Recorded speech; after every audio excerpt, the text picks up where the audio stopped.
Good morning, good afternoon, good evening. This video clip has been taking the rounds in the social media the last few days. It's of Zimbabwe's President Emmerson Mnangagwa meeting with the Russian President Putin and accusing Zimbabwe's neighbor Zambia of amassing or being aggressive to Zimbabwe. An absurd claim, to say the least. But before I comment on it, let's just listen to it.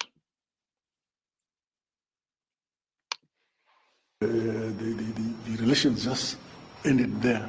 And thereafter, both the British and the Americans have not looked upon us. They think that we are too much inclined to the East. But we have no apologies at all. We feel we are better. Relations with people also respect us, not that persons who look down upon us. So we are very happy to be here. And we are anxious to actually have our relations more comprehensive and consolidated between ourselves. Yes, we are a very advanced country, but there's a lot that we can learn from you. There's a lot that we can benefit from that relationship. And there's a lot that we can open for the Russian Federation to participate in our economy, especially in the mining sector and in agriculture. There's a lot that we can afford for you to participate. And in that process, the West will run away. You see, the West have just begun consolidating their power in Zambia, our next neighbor. You know, there was a time when Zambia and Zimbabwe were one. It was called Northern and Southern Rhodesia. It was won by the British, but they were now separate. And the Americans are consolidating their power in that country, both in terms of security and in terms of financial support to Zambia, to make sure that we feel lonely. But that will not change us, because we have taken a course which, as a people, that we feel we want to be independent and we choose our friends ourselves. And besides, we are independent today because most of us in the leadership trained here during our war of liberation. We got our independence because we were supported by yourselves here, and you don't forget that history, and you've stood by us. So, Mr. President, I am happy to be here, and if opportunity avails later on, I mean, we may find time to chat and go into more detail as which areas we must focus in terms of supporting each other, and in terms of where we feel we need external support, more especially in the area of defense and security, as well as food security. In those areas we need to be supported, the mechanization of agriculture and so on. You can't go to the West. We have to come here because the West would want to see us down. They support our neighbors, Zambia and Malawi, very heavily. But in spite of that, Zimbabwe's economic growth is the fastest growing economy in the region, in spite of us being isolated by the Americans. So, Your Excellency, I'm very happy to be here. Well, yes, that is the president of Zimbabwe, President Emmerson. This was a gentleman from Zambia was going to give his own interpretation of that particular video. But I wanted to focus on what Mnangagwa himself said. In fact, to be quite honest, Zimbabwe, ever since last year's election, when Dr Mumba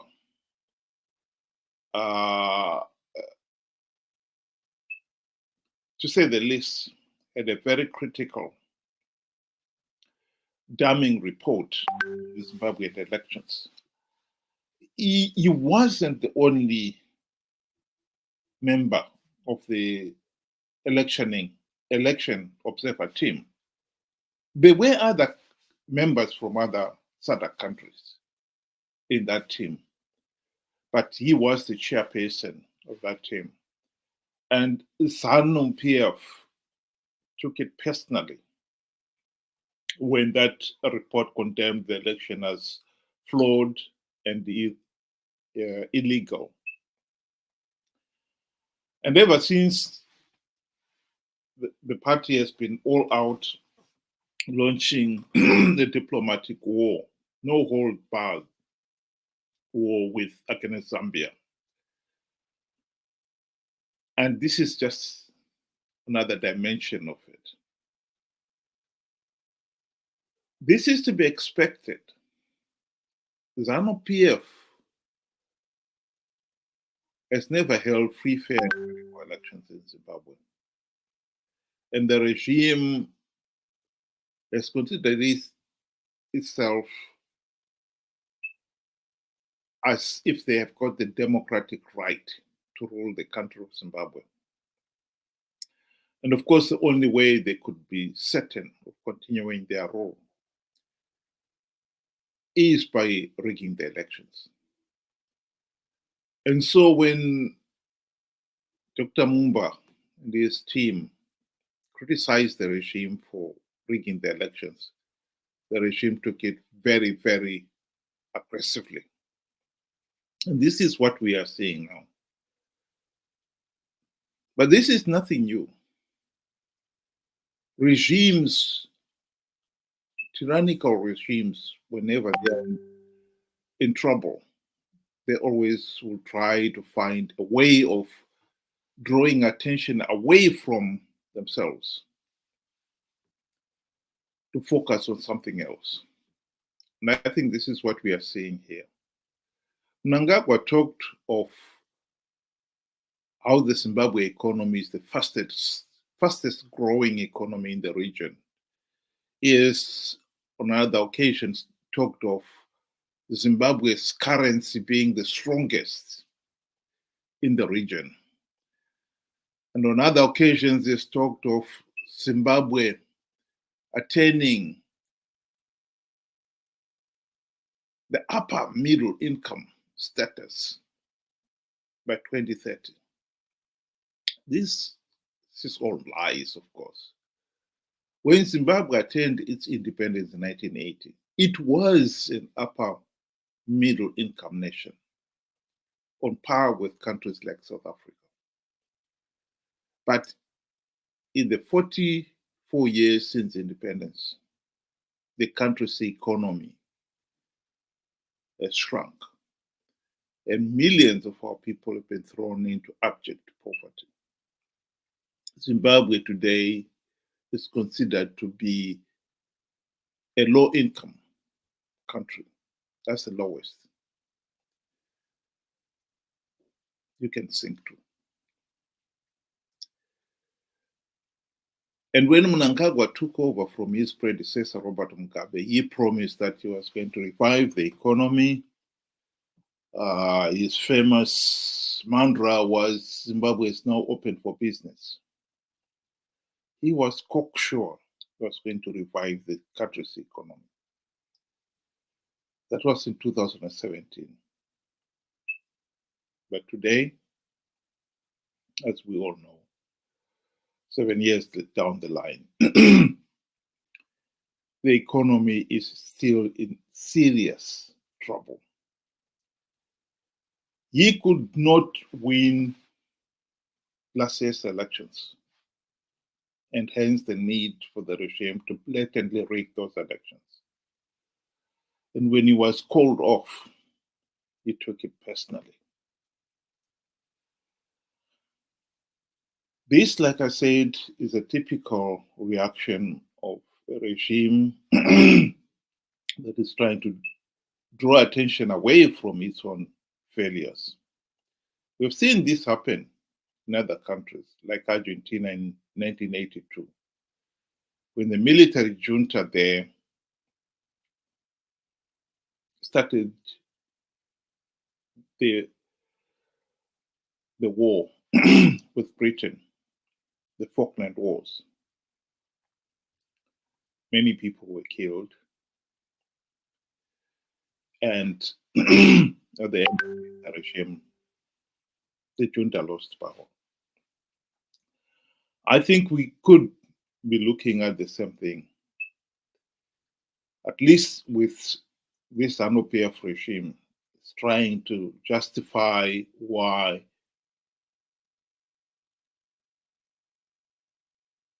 it should draw attention away from the fact that the elections were rigged and pretend that was nothing.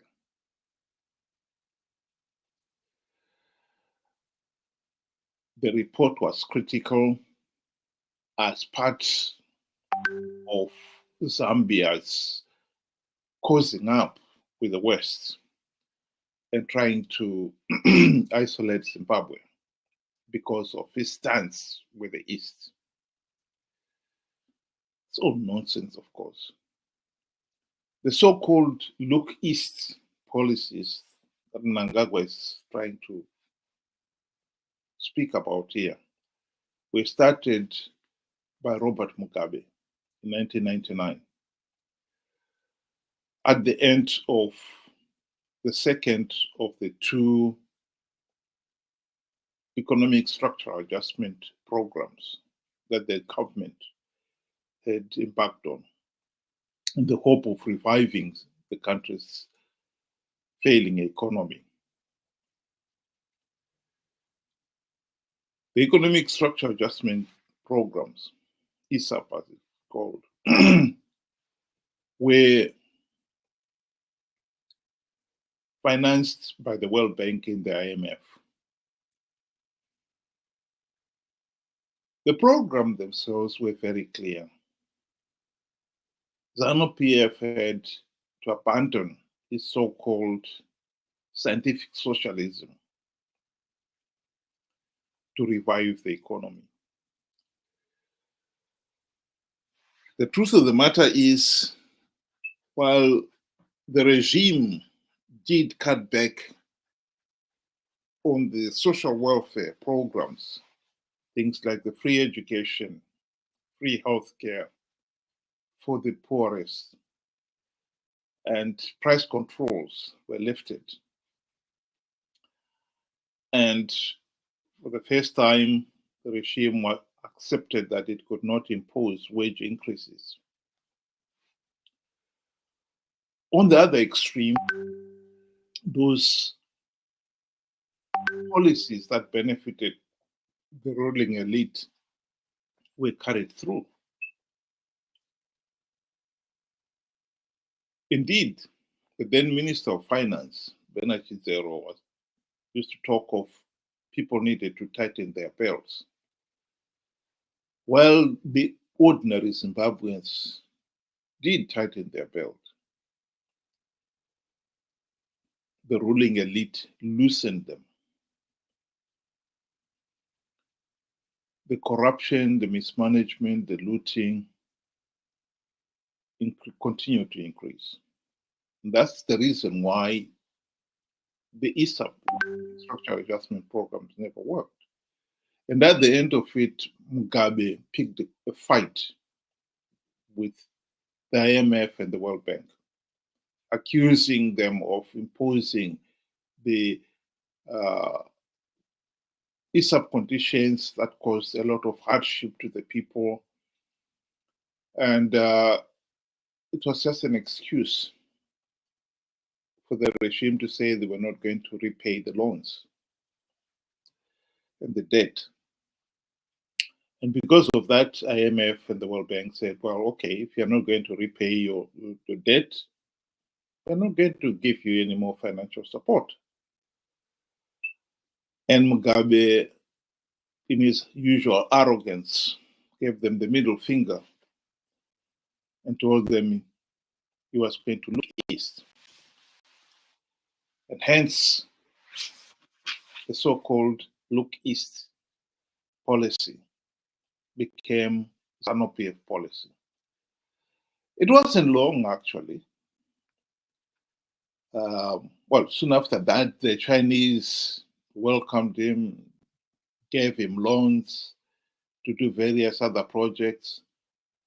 But when he failed to pay the debt, the Chinese started cutting back on loans to Zimbabwe.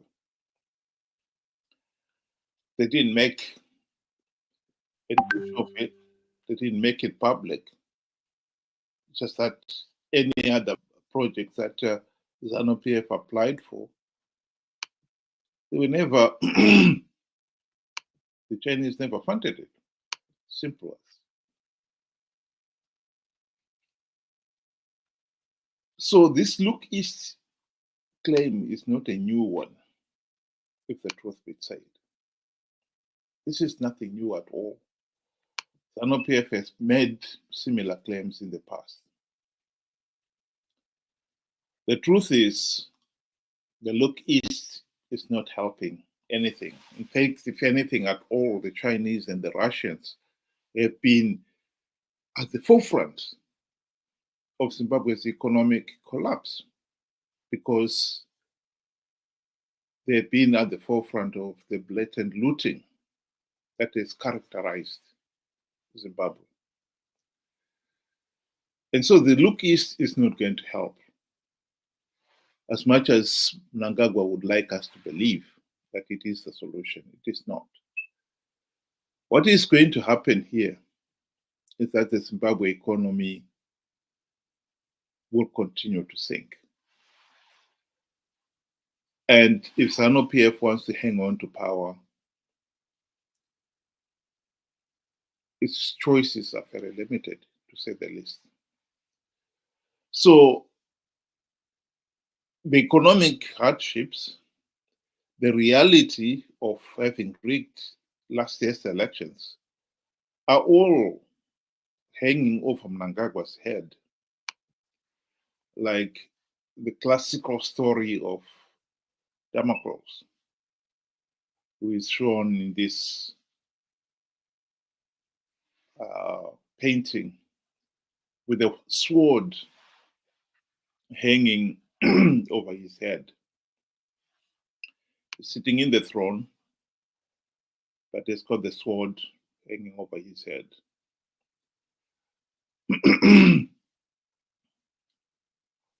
And it's hanging by thread. So if the thread should break, it will land on his head, kill him. And this is what is worrying Mnangagwa.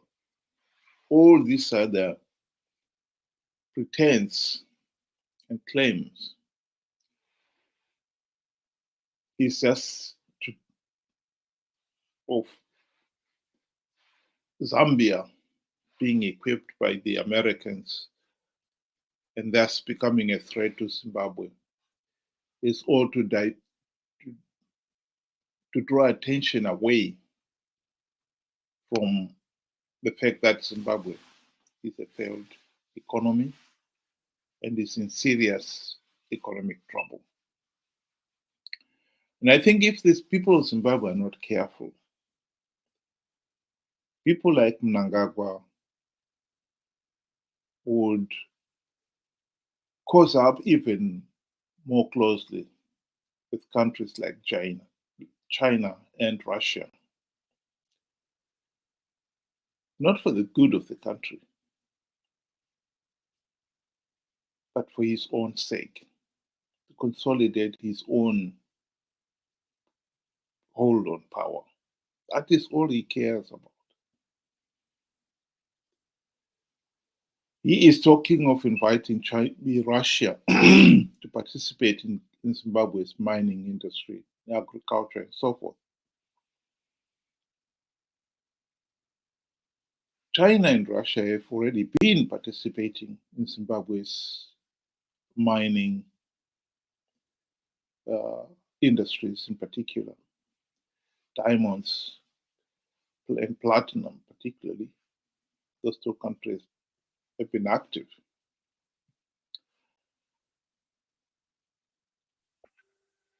The conditions under which those mining concessions were granted to those two countries have always been a secret. And there's no doubt that in most of these cases, the deal did not favor Zimbabwe at all. It wasn't competitively done. And in some cases, this Zanu PF regime has signed away the country's minerals before they've even been extracted from the ground. And many institutions, including the IMF, the World Bank, have often warned that nations should not sign off economic wealth of minerals that have not been mined, because they're very difficult to assess. And whoever they're negotiating with, they always invariably do it in their favor so that they benefit from it. So it will not be surprising at all. In fact, it is almost certain that most of these mining concessions that Zimbabwe signed with China and Russia,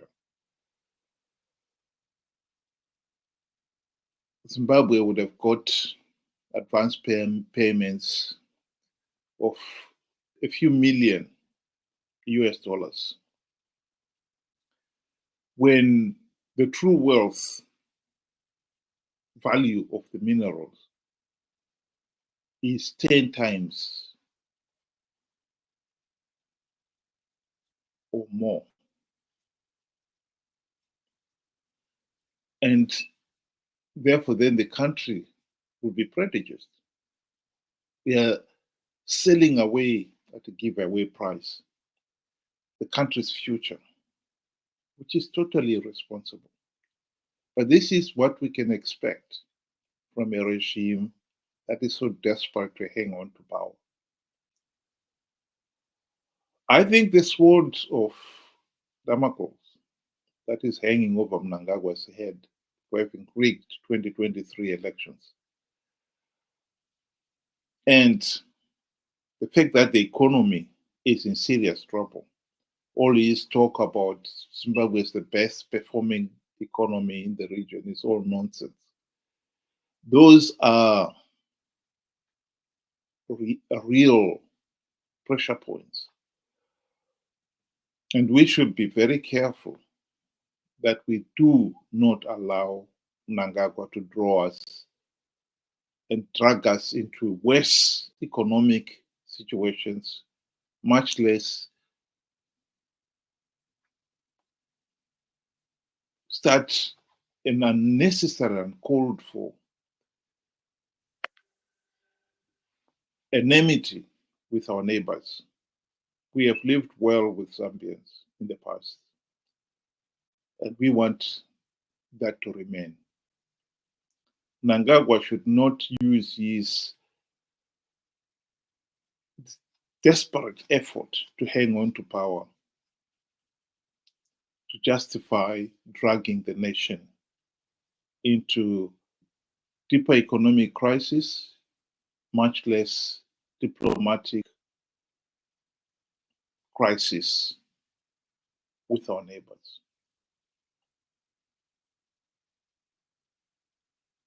We have got to put this regime under increased pressure and increased surveillance to make sure that that does not happen.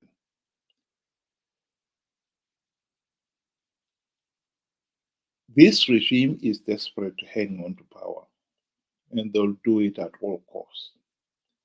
And we should be smart enough to realize that, and smart enough to be aware of it and to counter it. The pressure PF to hold free, fair, and credible election has never been greater than it is now. The regime is desperate to hang on to power. It will do anything. The more reason why we should have free, fair, and credible elections and never make Mnangagwa forget that he is illegitimate. He rigged the 2023 elections, albeit with the help of Chamisa and his CCC friends. We need reforms to be implemented before 2028 elections. Failure to do so, we must not participate in those elections to perpetuate the dictatorship. Signs are that Zanu PF, of course, will not carry out any reforms. Chamisa and company will participate with no reforms implemented.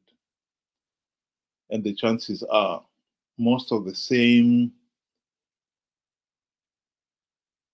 supporters were so naive to believe Chamisa's lie that he had implemented reforms to stop Zanu PF rigging the elections will do so again 2028. We have got to put an end to this cycle of rigged elections and participating to give legitimacy to the rigged elections. Who knows what Mnangagwa will do in his desperate effort to hang on to power? We must be on the lookout for it. We must condemn his outrageous claim that somehow Zambia and Malawi are causing up to the West to undermine the security of Zimbabwe. Zambia's foreign policy has got nothing to do with threatening Zimbabwe's security. And that position must be made very clear. And we know why Mnangagwa is making those outrageous accusations. Because the 2023 elections condemned those elections as flawed. And the chairperson of that election committee was Dr Mumba. And that is why he's taken it personally, because Dr Mumba was from Zambia. And we should not allow that to happen. We should condemn it. Mnangagwa should accept the responsibility that he rigged 2023 elections. And Dr Mumba did the nation of Zimbabwe a great favor by revealing it. We do not want Mnangagwa to do what Junta in Argentina did in 1982, to do the same thing to Zimbabwe, even if it means, if it is limited just to the economic side of it. Because he can, and he will, and he is. Zimbabwe is being sold for a song by this Zanu PF regime just to stay in power. And we need to be on the lookout for it.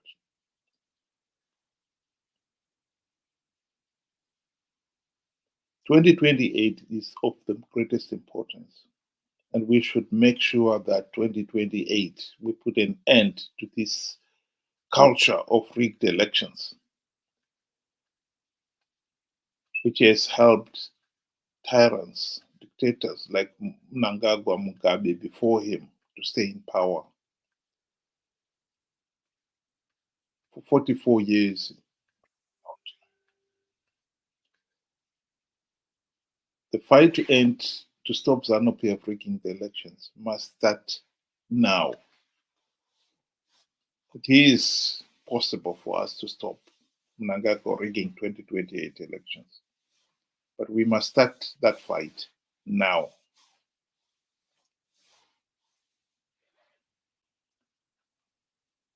Thank you very much for listening, and I hope we'll meet tomorrow for another discussion. Have a good day.